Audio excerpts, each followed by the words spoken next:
Olá, eu sou Moisés Correia e este é o programa Outro Olhar. Veja nessa edição um programa especial sobre o seminário realizado na Escola Nacional de Saúde Pública sobre acidentes de trabalho no Brasil, segundo a Pesquisa Nacional de Saúde, coordenado pelo Dr. Francisco Pedra, idealizador do evento. Vamos mostrar o pronunciamento dos participantes da mesa e, ao final, uma entrevista com o idealizador do evento, o Dr. Francisco Pedra. Então, gostaria de agradecer, aliás, de parabenizar a iniciativa do professor Francisco Pedra pela iniciativa de promover esse CENSP sobre os acidentes de trabalho no Brasil, segundo a Pesquisa Nacional de Saúde, e agradecer a presença dos palestrantes, a professora Célia Langemann, do ICICT, e o professor Heleno Rodrigues, da UNB. Os trabalhos podem iniciar e eu gostaria de convidar o coordenador e os palestrantes para comporem a mesa. Brevemente, boa tarde a todos. Eu queria... Bom, já fomos apresentados, então nós podemos começar imediatamente, né? A professora Célia fala primeiro, depois o Heleno, e assim nós partimos para a fase do debate. Ok? Por favor, professora.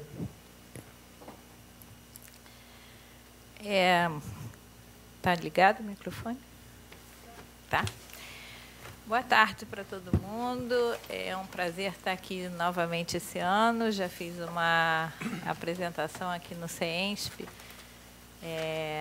no primeiro semestre, acho, ou talvez no começo do segundo, sobre mortalidade materna. E hoje me traz aqui um tema que é bastante interessante, que são os acidentes de trabalho. E assim como a PNAD, nos anos de 1998 e 2003, chamou a atenção para a falta de assistência à saúde bucal, né, que o Ministério da Saúde, então, inseriu nas equipes de saúde da família, inseriu dentistas, né, para ver se a cobertura aumentava. Nessa pesquisa, um dos aspectos que chamou a atenção foram os acidentes de trabalho. E, então, né, no dia de hoje, vou fazer uma apresentação. Primeiro, um panorama geral da Pesquisa Nacional de Saúde, realizada em 2013, e depois mostrar alguns resultados que a gente já tem sobre os acidentes de trabalho. Eu tenho certeza que eles vão ficar mais interessantes ainda quando a gente tiver os dados, os resultados sobre a ocupação, cruzados com os acidentes de trabalho, mas, infelizmente, até o momento, o IBGE ainda não disponibilizou os dados nem de renda, nem de ocupação. Mas sempre a gente vai poder apresentar de novo com esse dado já mais detalhado. Então, assim, eu começo apresentando a PNS, mas sabendo que depois a gente ainda vai ter mais possibilidades de análise. Já está a minha apresentação?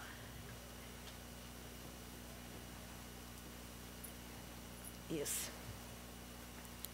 Aí eu uso esse teclado aqui, é isso? Você pode pedir e ele muda, ou você muda? Eu prefiro fazer assim. Tá bom.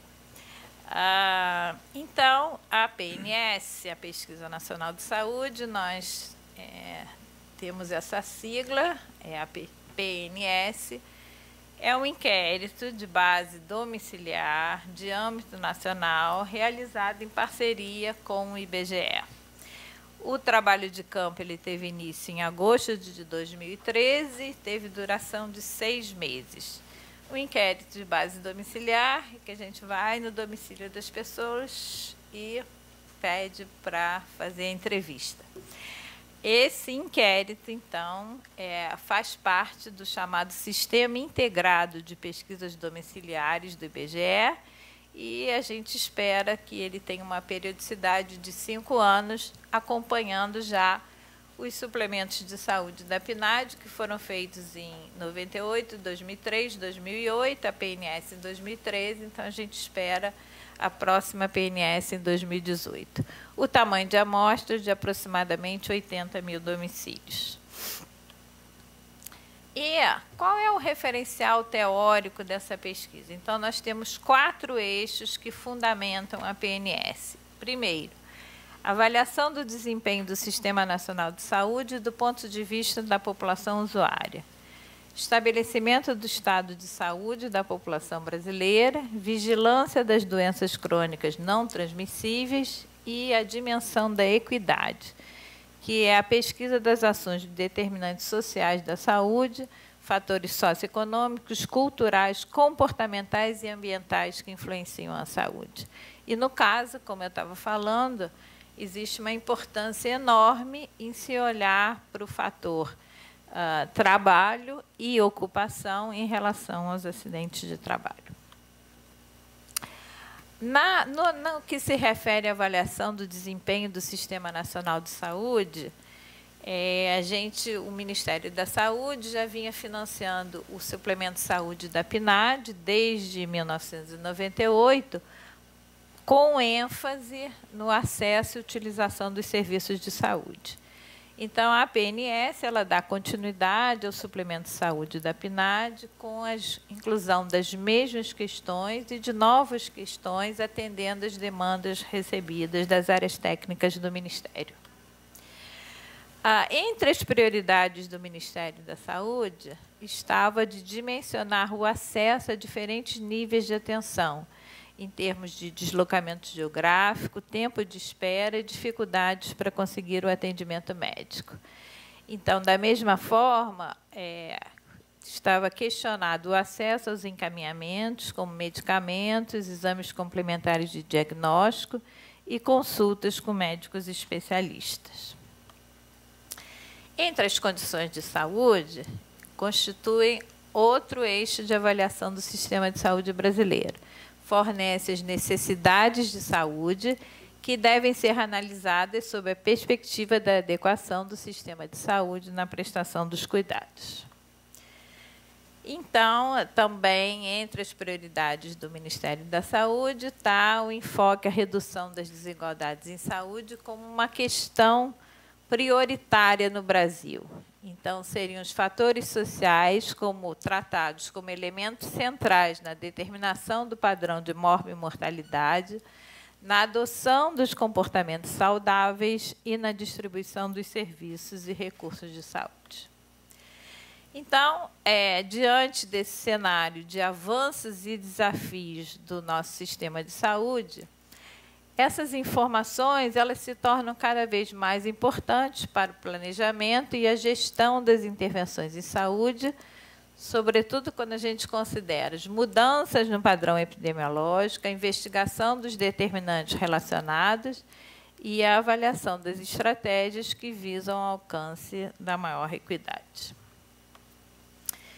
Como objetivo geral, produzir dados em âmbito nacional sobre a situação de saúde e os estilos de vida da população brasileira, bem como sobre a atenção à saúde, no que se refere ao acesso, uso e financiamento dos serviços de saúde. Então, vamos falar um pouco sobre a amostra da PNS. Ela é uma subamostra da amostra mestra do IBGE, que é a amostra de todas as PNADs. Ela, hoje em dia, é bem espalhada. Nós temos 5.570 municípios no Brasil, dos quais a amostra mestra tem mais de 3.000 municípios. E a gente, então, tem uma subamostra dessa amostra mestra que foi feita na PNS, de 1.000 e poucos municípios. A amostra ela foi selecionada por amostragem por conglomerados, em 3 estágios de seleção, onde as primeiras unidades, os setores censitários, e com seleção aleatória em cada extrato. Quer dizer, em cada extrato a gente selecionava setores censitários. No segundo estágio, em cada setor, foram selecionados aleatoriamente, em geral, na maioria dos setores censitários, 10 domicílios, e alguns setores da região norte, 14 domicílios. E, no terceiro estágio, em cada domicílio, ainda selecionamos um morador adulto para uma entrevista individual. Esse tamanho foi estimado em 80 mil domicílios, sob uma suposição de 20% de perdas, e permitindo, então, a estimação de parâmetros populacionais em diferentes níveis geográficos, estados, capitais, regiões metropolitanas e o resto do estado. Como delineamento, então, a gente tinha uma entrevista domiciliar com todas as características do domicílio. Então, a gente tem, por exemplo, bens do domicílio, se tem eletricidade, água, esgoto, lixo, enfim, características do domicílio. Entrevista para todos os moradores, que era respondida por um informante do domicílio, que fornecia informações de saúde para todos os moradores do domicílio, em continuidade ao suplemento de saúde da PNAD. E uma entrevista individual, que foi a novidade da PNS, que era uma entrevista para o morador adulto selecionado no domicílio, com enfoque dado à morbidade e estilos de vida. Além disso, nós fizemos também aferições de peso, altura, circunferência da cintura e pressão arterial para o indivíduo selecionado do domicílio, coleta de material biológico, sangue e urina, e armazenamento dessas amostras de sangue em Soroteca. Retorno dos resultados ao indivíduo e encaminhamento, se necessário. Então, a gente tinha, por exemplo, critérios de encaminhamento. Se a gente pegava uma pessoa com pressão arterial muito alta ou com problemas de insuficiência renal, então, esses indivíduos eram encaminhados no meio da pesquisa. O trabalho de campo, a PNS, foi aprovada pelo Comitê de Ética em Pesquisa em junho de 2013.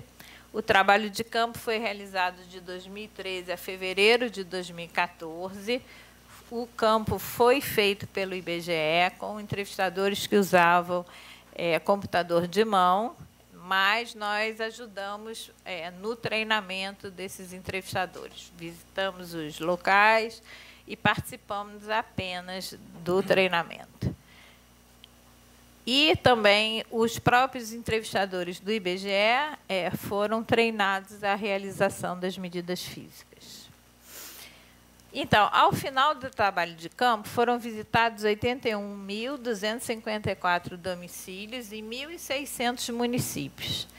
Entre esses, 69.994 estavam ocupados. Foram realizadas 64.348 entrevistas domiciliares e 60.202 entrevistas individuais. Quer dizer, a taxa de não resposta foi de 20,8%, que incluía os domicílios não ocupados, a taxa de recusa de 8,1% entre os domicílios ocupados para as entrevistas domiciliares e um pouco maior, de 14%, para as entrevistas individuais. No questionário domiciliar, como eu já falei, tinha as características do domicílio, presença de animais domésticos, visitas de equipes de saúde da família e visitas de agentes de endemias. No questionário de todos os moradores do domicílio, era voltado para a utilização e acesso aos serviços de saúde, e ainda tinha mais funcionalidade de indivíduos idosos, cobertura de mamografia, e um questionário também para as crianças com menos de 2 anos de idade. No questionário individual, nós tínhamos, então, percepção do estado de saúde, autoavaliação de saúde, em relação a várias dimensões, visão, audição, etc., estilos de vida, as doenças crônicas, diagnóstico de doenças crônicas não transmissíveis, acidente de trânsito, de trabalho e violências, quer dizer, respondido pelo próprio indivíduo, saúde da mulher, saúde bucal e atendimento médico. E, na parte de acidente de trânsito, tinha exposição aos acidentes de trânsito, como uso de cinto de segurança, uso de capacete, assistência de saúde, atendimento de emergência e exposição à violência com tipo de violência sofrida, agressor e procura por assistência de saúde. E, dentro dos acidentes, no módulo de acidentes, é que a gente perguntou sobre os acidentes de trabalho. Pela primeira vez, a gente colocou no inquérito nacional de base domiciliar, perguntando ao próprio indivíduo se ele tinha se envolvido com algum acidente de trabalho. E nós perguntamos de duas formas diferentes. Primeiro, dentro do módulo, dentro das perguntas sobre acidentes de trânsito, a gente perguntou se ele tinha sofrido o acidente de trânsito com lesões corporais quando estava trabalhando, indo ou voltando do trabalho.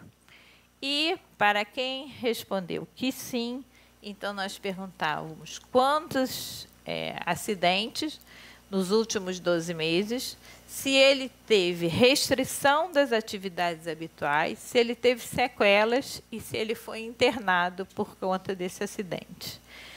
E outras perguntas sobre outros acidentes de trabalho, sem considerar os de trânsito. E perguntamos também se ele teve restrição das atividades habituais, sequelas ou internação. Aqui, a gente tem aqui o sítio eletrônico da PNS. Nesse site, vocês têm todo o questionário e tem também os bancos de dados. E as tabelas com os dados já divulgados dos volumes 1 e 2 já estão disponíveis nesse site do DataSUS. Tá? E aqui nós estamos com a presença do Jacques Levin, que cria essas tabelas maravilhosas para a gente. Então, não precisa, para quem não tem assim essa vontade de elaborar os indicadores sozinho ou não tiver essa articulação toda com estatística e com banco de dados, já encontra as tabelas prontas no site do DataSUS. Então, vamos lá, alguns resultados sobre os acidentes de trabalho. Então, quanto a essa pergunta aqui, por enquanto, a gente só está nos acidentes de trânsito. Então, a gente teve que 3,1% na amostra de 60.202 pessoas, 3,1% se envolveu em algum acidente de trânsito no qual tenha sofrido lesões corporais. E agora nós vamos falar dos acidentes de trânsito quando a pessoa estava trabalhando, indo ou voltando do trabalho. Então, no total, a gente tem aqui que na nossa amostra a gente teve 1,3% respondeu que sim. Isso corresponde a 42% dos acidentes de trânsito. Então, assim, a gente vê que do total da amostra, a gente teve 1,3% de acidentes de trânsito no trabalho, ou quando estava trabalhando, ou indo e voltando ao trabalho, o que representa 42% dos acidentes de trânsito. Aí nós perguntamos, então, quantos acidentes de trânsito ocorreram quando o senhor ou a senhora... obrigada, perfeito. Então, a gente vê assim que temos 83,5% que referiram um acidente, mas 13,1% 2 acidentes, o que é assim uma coisa bastante grande, né? agora, o que a pessoa estava exercendo durante esse acidente de trânsito que ocorreu no trabalho. Tá? Então, reparem esses números que já estão marcados em vermelho. Desculpa. Olha só, a pessoa que é condutor de motocicleta, 48%. E passageiro de motocicleta, 8,1%. Né? Carro, 20,4%, como passageiro, 4,8%, e também um percentual grande aqui de pedestres. Tá?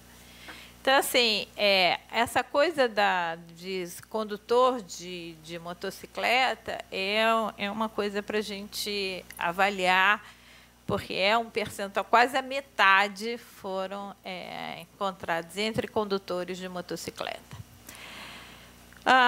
Em relação a deixar de realizar as suas atividades habituais, como trabalhar, realizar fazeres domésticos, etc., a gente teve quase 50%, tá? Num percentual igual para aqueles que estavam trabalhando ou indo ou voltando do trabalho.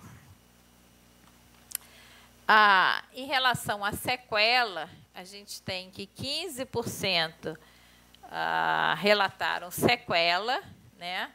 E entre os acidentes que aconteceu no trabalho, foi maior a proporção, sendo de 20%. No deslocamento para o trabalho, foi de quase 14%.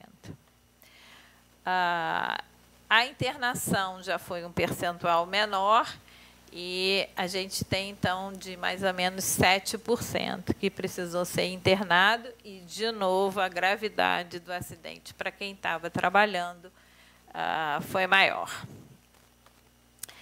Agora, vamos falar sobre os acidentes de trabalho sem considerar os de trânsito.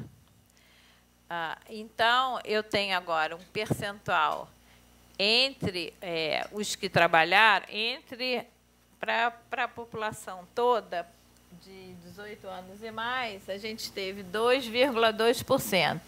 Mas essas pessoas não trabalharam nos últimos 12 meses, então não poderiam ter esse tipo de acidente. Então, nós temos que, entre os que trabalharam, esse número cresce para 2,8%. Em relação também a quantos acidentes, a gente tem uma proporção grande também de mais do que um acidente de trabalho. Quer dizer, a gente tem, entre os que tiveram, 83% tiveram um, mais o resto, que é 17%, teve 2 ou mais. Quer dizer, ele é recorrente nos últimos 12 meses, no período de 1 ano. Em relação à restrição das atividades habituais, nós tivemos 50%, quer dizer, numa proporção mais ou menos semelhante para aqueles que eram acidentes de trânsito no trabalho. A gente teve 49%, aqui outros acidentes no trabalho, a gente tem também 50%. Mas esses acidentes aqui, eles revelam uma gravidade maior, porque a gente tem que 19% referiu ter tido alguma sequela ou incapacidade decorrente do acidente de trabalho, e 8,8% precisou ser internado num período de 24 horas ou mais, quer dizer, teve uma internação, que é um percentual bastante grande.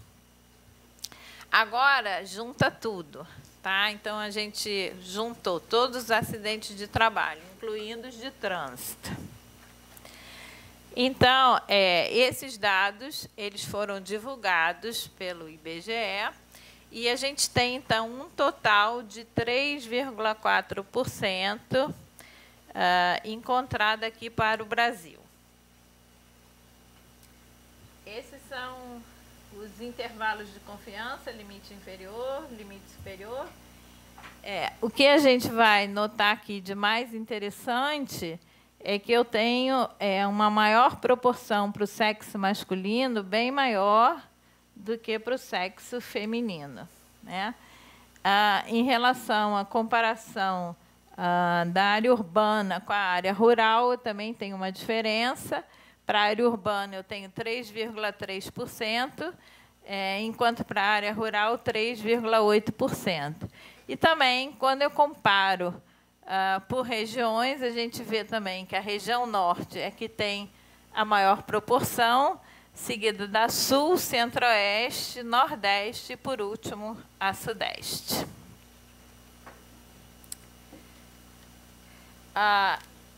Em termos de população, né, vejam, a gente tem quase 5 milhões, isso daqui é feito, a gente projetando a amostra para a população de 2013, então a gente tem um total de 4.948.150, quer dizer, 5 milhões de acidentes de trabalho, sendo que 3,5 milhões do sexo masculino e 1,5 milhão do sexo feminino.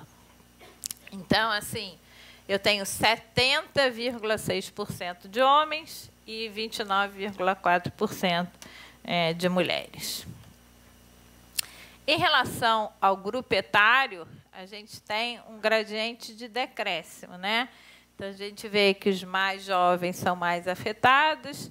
Então, eu tenho que, desses 5 milhões, 34% é de 18 a 29 anos, 28,6% de 30 a 39 anos, e assim vai até chegar aos mais velhos, de 60 anos e mais, que eu tenho uma proporção de 3% e depois 2,2%. Esse aqui é um gráfico também que mostra, por meio de um gráfico, por meio de uma figura, essas variações por sexo, né?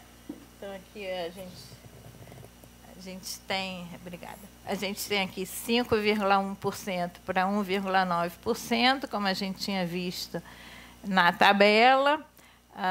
Aqui a gente vê os mais jovens com proporções maiores, e aqui proporções menores para 60 anos ou mais, e temos também uma proporção maior aqui para a raça cor preta, né, em comparação principalmente com a branca. Aqui a gente tem, então, esses intervalos por sexo e por região. Eu não vou me deter nesse dado, a mesma coisa para idade, para grupo de idade, mas esses dados já foram publicados no volume 2 da publicação da PNS, do IBGE. E esses dados aqui também, então, trazem agora diferenças por instrução. E a gente vê que, como a gente tem... a gente está misturando acidentes de trânsito com acidentes no trabalho, então a gente tem duas proporções maiores aí. Um é o de 4,4%, que é no fundamental completo e médio incompleto, mas temos também uma grande proporção para quem tem médio completo e superior incompleto. Então, a gente tem como se fosse não tem um gradiente por escolaridade muito nítido, e a gente teria que ver isso separadamente ou ver isso por ocupação. O nível de instrução ele não deu muitas pistas para a gente. Em relação à cor, aí a gente tem já um comportamento diferenciado realmente para a cor preta. A gente tem uma proporção maior, como eu já havia mostrado no gráfico. Então, esses são os dados. Alguns dados já estão publicados, outros eu fiz para preparar para essa apresentação, mas vocês podem também usar as tabelas do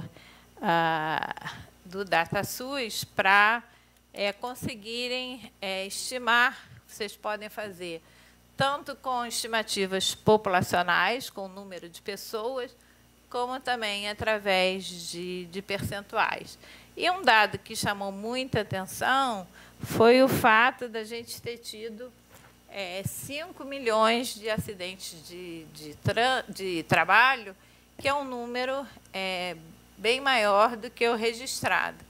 Então, e a gente ainda acha que isso está subestimado, porque os acidentes de trabalho que a gente pergunta são aqueles que foram com lesões corporais, né? Então, assim, isso é uma coisa, então, realmente para investigação, e foi um dado novo que a PNS trouxe.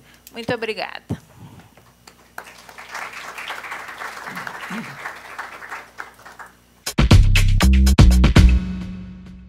Professor Helena.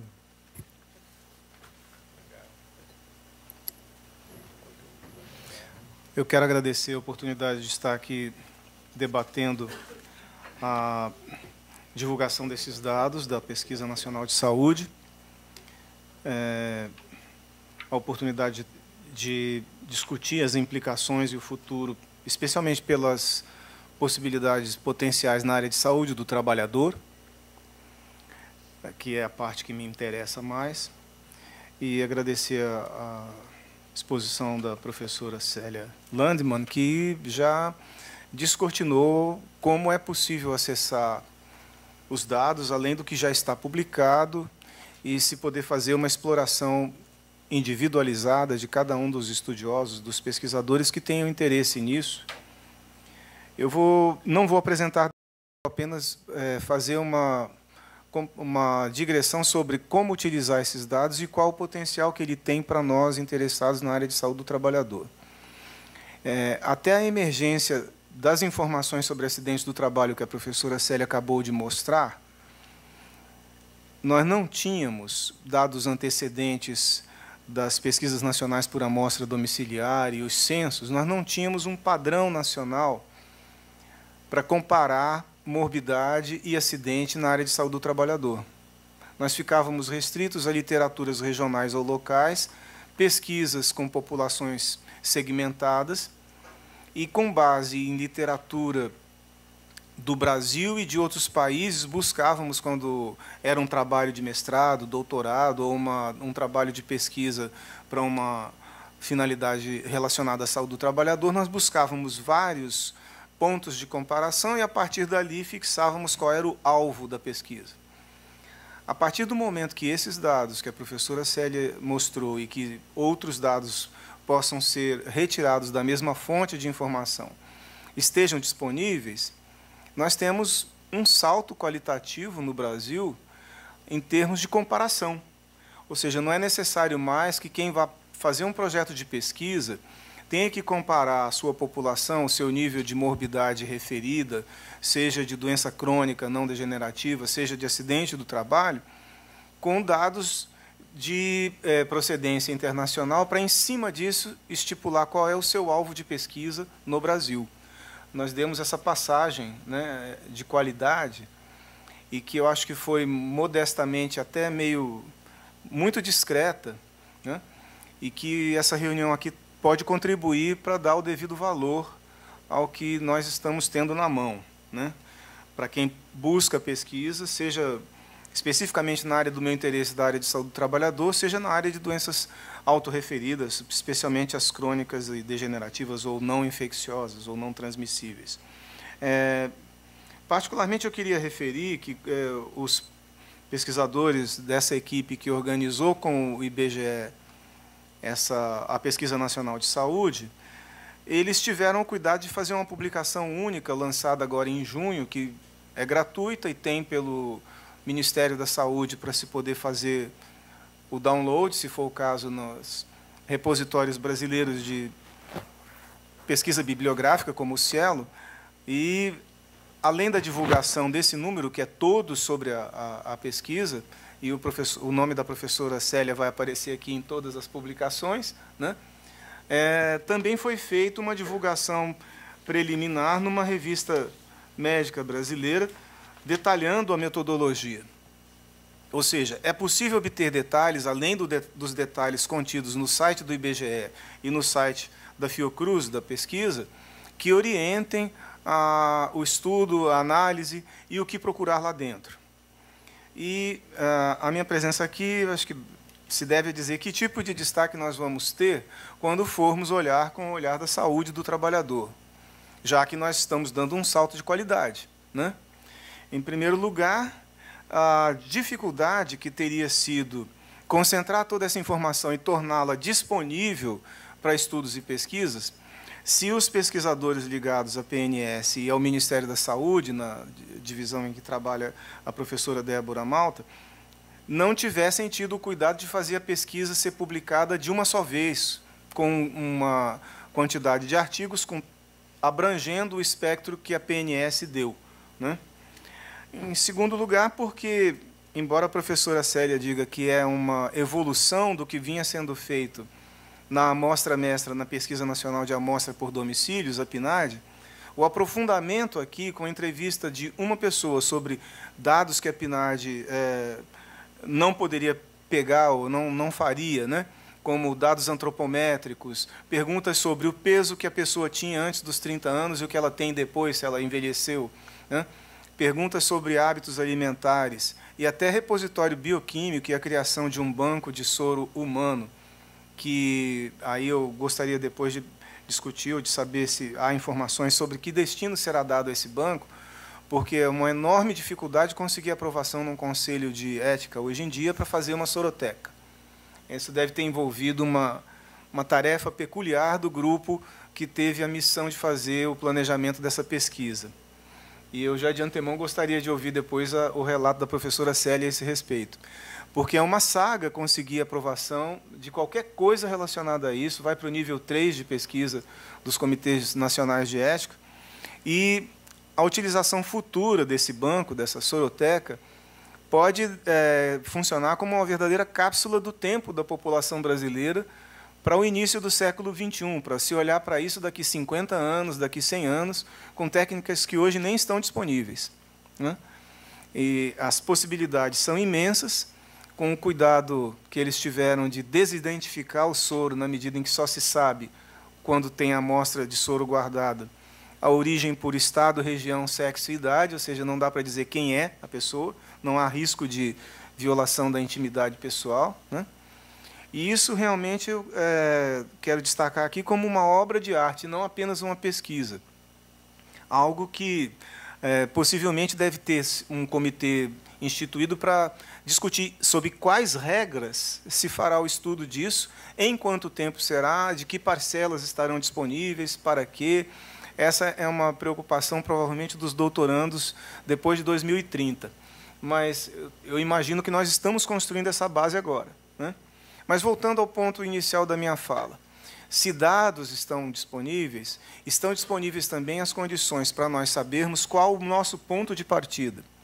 E uma velha pergunta de que a população trabalhadora é sempre mais saudável do que a população em geral, ela não é mais problema para nós agora, porque nós temos no mesmo inquérito populacional quem respondeu o quê, quem deu o soro, quem era a pessoa que se identificou, se autorreferenciou como portador de uma morbidade, seja diabetes, hipertensão arterial, e a velha conversa de que todo mundo manda uma pesquisa para publicar e tem que dizer que não sabe se o grupo de trabalhadores que pesquisou tem comparação com a população, porque os dados da população envolvem os idosos, as crianças, os inválidos, né?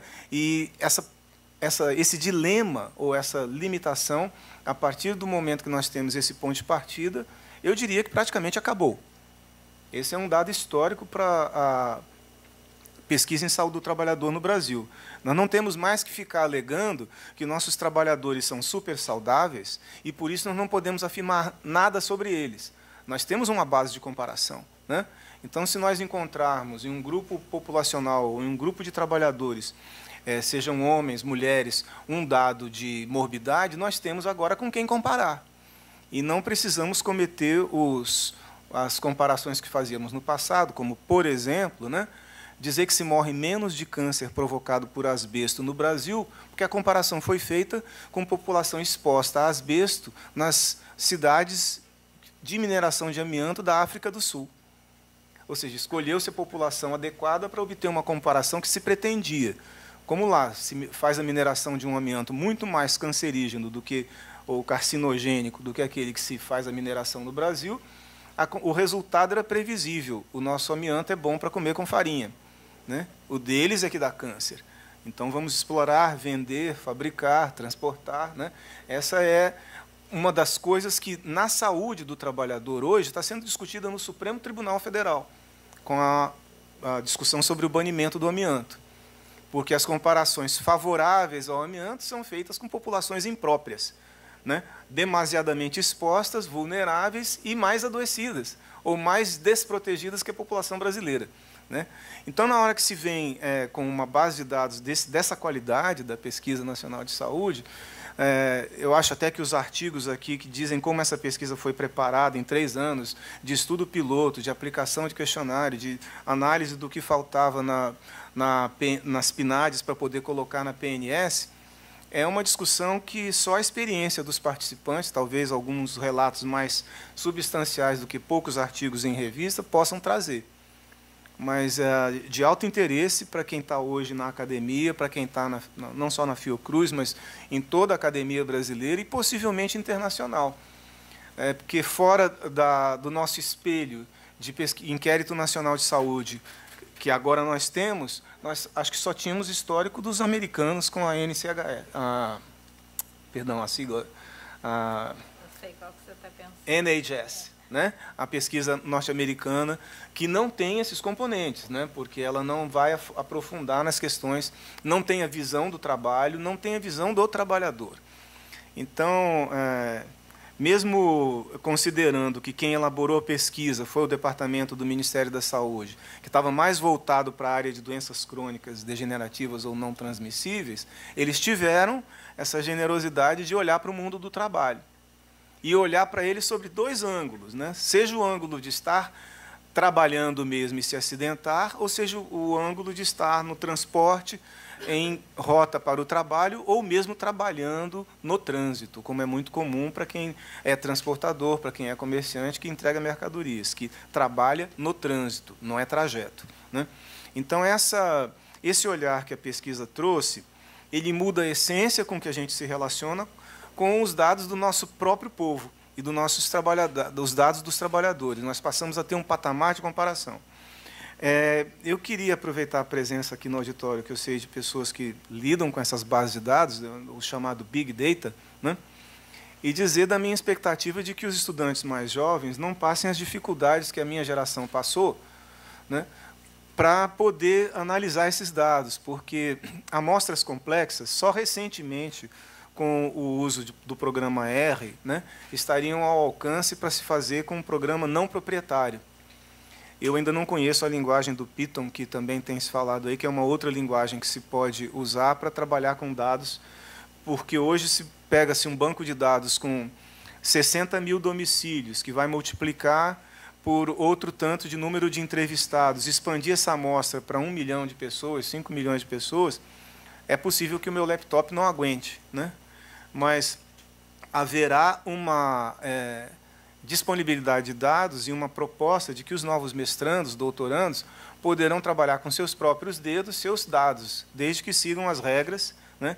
Usem os programas, como esse programa não proprietário que eu mencionei, e tenham o cuidado de aprender, a difícil tarefa de aprender a trabalhar com a amostra complexa, que é colocar os pesos que representa cada extrato da amostra, né? Incluindo o erro de plano amostral, que curiosamente tem o nome de EPA, né? EPA, quer dizer, esse negócio pode estar errado, né? Então, o erro do plano amostral, levado em consideração, essas peculiaridades também eu queria destacar. Ou seja, estimular quem está aqui nessa sala, né, a seguir aquilo que eu pretendo fazer, que é eu processar meus próprios dados. Tem, assim, algumas dúvidas, apesar de que também se estimula a acessar o site aqui da PNS, fiocruz.br, que é, quando você está olhando a tabela, ter o cuidado de saber se você está olhando para proporções ou para números absolutos. Porque a manchete de jornal que saiu no Globo alguns dias atrás, né, dizendo que nós tínhamos quase 5 milhões de acidentados, ela fala ao leitor de jornal, mas não nos ajuda aqui, se a gente não discute que aquilo é uma projeção feita com amostra complexa, baseada em entrevista de 60 mil domicílios, né? E como se fez a evolução para aquele estágio para estimar que podem ser 5 milhões de acidentados, baseados no número que a amostra trouxe, que não foi de 5 milhões. Né? Ou seja, houve uma multiplicação aí pelo peso para calcular as pessoas que disseram que sofreram acidente, quantos representariam nos que não foram entrevistados, ou na população geral. Essa passagem, que é uma passagem de programação em computador, não é só uma passagem de programa ou de programação estatística. Ela é mais que isso. É a compreensão da natureza da amostra, o que ela nos revela e quais seus limites. Eu tive o cuidado de ler lá no site do IBGE como essa amostra foi planejada, e uma das coisas era que havia necessidade de estimar várias morbidades autorreferidas, incluindo acidentes, violências e tal. Acho que seu celular está tocando. A música é suave, mas dá para ouvir. Então, a programação que eu estava me referindo, né, ela exige um cuidado que acho que jovens estudantes e pessoas mais bem relacionadas com computadores poderão fazer e não se amedrontar diante disso. Ou seja, é hora de botar a mão na massa. Né? Vamos aprender a usar o R. Né? Depois do SAS, que era o maldito programa do ponto e vírgula, o R também parece que tem uma maldição aí, que é aprender a digitar a sintaxe sem poder usar o mouse, né? E a geração nova de mestrandos e doutorandos nasceu depois do mouse e depois do fax, tem imensa dificuldade com digitação. Então, ultrapassados esses obstáculos, eu queria dizer que eu sou otimista com relação aos jovens pesquisadores que queiram olhar para a saúde do trabalhador e partir, nas suas pesquisas, dizer assim, agora eu sei qual é o nível do estimador que eu quero procurar na minha população. É a porcentagem ou a proporção de hipertensos que a PNS detectou entre os trabalhadores que ela entrevistou. População adulta, acima de 18 anos de idade, não tem criança, não tem a contaminação, vamos dizer assim, da presença de pessoas vulneráveis e reflete o que se espera encontrar em qualquer população. Se você procura uma outra morbidade, é a mesma coisa. Né? Então, como eu disse, eu não ia apresentar esses dados, eu ia só referir, por exemplo, alguns riscos para essas estimações que eu gostaria de ver, do ponto de vista da saúde do trabalhador, fossem evitados. Primeiramente, é a questão do estilo de vida. Estilo de vida, para quem fala de doenças crônicas, se remete ao que hoje tem sido chamado de determinantes sociais, dos fatores socioculturais para o adoecimento na população. Essa questão do estilo de vida seria matéria para outras discussões, outras reuniões aqui. Ela precisa ser compreendida, para quem vai para a saúde do trabalhador, de um outro ângulo. Né? Trabalhar em exposição a condições adversas não é estilo de vida, é condição de trabalho, é condição de ambiente de trabalho. Então, atribuir para quem está interessado na área de saúde do trabalhador ao estilo de vida ou às condições socioculturais, os acidentes de trabalho, o adoecimento no trabalho, se um dia a PNS vier a fazer, em 2018 haverá uma nova PNS, ela poderá se aprofundar sobre essas coisas, né? E dizem que cada pergunta nova no IBGE custa 3 milhões de reais. Né? Então, é assim, eles calculam quanto vai custar a impressão de papel, quanto vai dar. Não. Não? Vamos comentar isso depois. Porque a discussão era, cada pergunta que alguém queira incluir numa pesquisa nacional desse porte tem um custo. Antes de sangue, suor e lágrimas, tem um custo monetário. Né? Aí, se os executores e planejadores da pesquisa concordarem, ela aparece lá. Então, provavelmente, daqui para 2018, haverá uma pressão para que novas perguntas sobre condições objetivas de trabalho sejam incluídas na futura pesquisa de 2018 sobre esse mesmo tema. Mas, como eu disse, nós já temos um ponto de partida. Então, considerarmos, quando se fala de bases teóricas para uma pesquisa, como a professora Célia começou, A principal base teórica para a saúde do trabalhador é que o determinante para a saúde no trabalho não é o estilo de vida, é a condição de trabalho, né? E isso é determinante. Para nós não entrarmos aqui numa discussão sobre o que é determinante social de saúde, que racharia essa sala ao meio, provavelmente. Mas vamos ficar só nisso, né? Porque nós temos vários pontos de vista a respeito dos determinantes. Colocada essa perspectiva de não tratar como estilo de vida a determinação social da saúde no ambiente de trabalho, e sim como condições de trabalho, o que viria em seguida seria nós termos os diferenciais regionais e diferenciais sociais na produção. O que toca mais hoje é a diferença entre tratar ocupação e ramo de atividade econômica. Porque no mesmo ramo de atividade econômica podem ocorrer várias ocupações. Então, no ensino, você tem desde o porteiro da escola ao merendeira, a diretora da escola, o professor. E quando alguém fala em profissional de ensino, a imagem, o objetivo que vem imediatamente à cabeça é o professor, né? Mas quando se pega a estatística da atividade econômica, do ramo de atividade econômica, a pressão pelo horário de ponto, a distância no trajeto, as condições de trabalho, a segurança dentro do ambiente de trabalho, o relacionamento entre colegas, todos estão no mesmo patamar. Seja do professor, seja do porteiro, seja da merendeira. Acho que eu tenho alguns minutinhos, né? Ainda, né?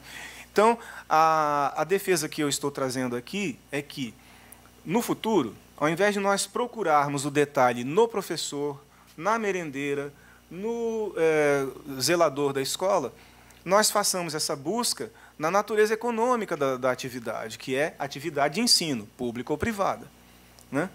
E provavelmente isso evoluirá dessa forma, assim como evoluirá a compreensão dos determinantes no trabalho, evoluirá também a questão de que, no lugar da ocupação, que é um dado clínico para o trabalhador individual, a atividade econômica é um dado coletivo e populacional que interessa mais, né?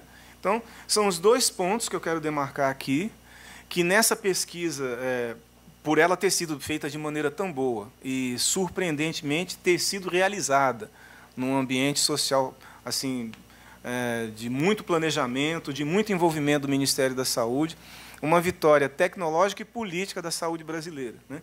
Então, provavelmente, nós temos como colocar desejos para o futuro. E um desses desejos, não só boas teses de doutorado e mestrado em saúde do trabalhador, agora com população de comparação de boa qualidade, nacional, certificada, validada, como também colocarmos para um futuro muito próximo, imediato, dentro de 2, 3 anos, né, a elaboração de um padrão de análise com dados sobre ambientes de trabalho que considerem a atividade econômica e não a ocupação, e que considerem o determinante social do trabalho como determinante das condições de doença, e não o nosso clássico, que já está se tornando um consenso nos pesquisadores da área de doenças crônicas, estilo de vida.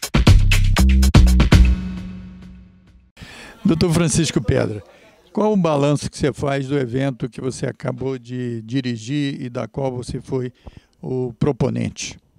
Eu achei importante, foi bem sucedido. Espero que a discussão sobre os acidentes de trabalho no Brasil ganhe uma nova dimensão a partir da produção dessa pesquisa, e agora nós estamos começando com essa reunião hoje aqui a difundir esses dados, fazer a sociedade discutir isso. Agora vamos discutir com as centrais sindicais, vamos fazer isso repercutir no máximo possível no país para produzir as respostas necessárias. Essa pesquisa chegou à conclusão de que teria acontecido, nesse período da pesquisa de um ano, 5 milhões de acidentes. Sim, 5 milhões de acidentes. E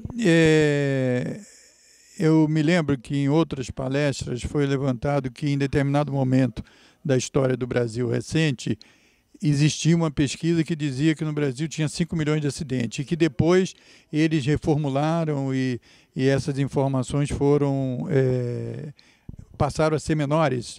Agora que se chegou a um número mais próximo da realidade, seria isso?